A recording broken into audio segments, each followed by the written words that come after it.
A driver of a three-wheeler moving with a speed of 36 km per hour sees a child standing in the middle of the road and brings his vehicle to rest in 4 seconds, just in time to save the child. What is the average retarding force on the vehicle?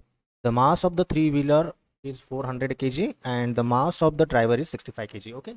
So first देखते हैं कि इन्होंने data क्या दिया है. So moving with the speed, that is initial velocity दी है इन्होंने 36 kilometre per hour. ये यूनिट हमें नहीं चलता है तो हमें मीटर पर सेकंड में करना होगा. सो 36 इंटू 5/18, तो 18 टू ज़ 36 यानी 5 to the 10. So initial velocity हमारी कितनी आ रही है?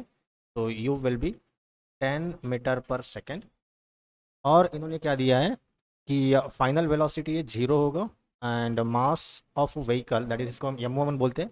m1 equal to 400 kg and m2 that is इसका मास मैन उस ड्राइवर का मास है 65 kg.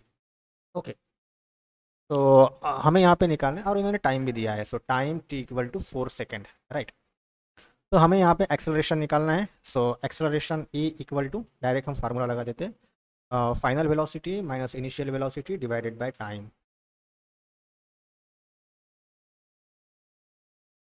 Acceleration will be a equal to final velocity 0 है minus initial velocity that is 10 metre per second है एंड टाइम कितना लग रहा है that is 4. So acceleration will B minus 2.5 metre per second square, right. तो अभी हमें force निकालना है.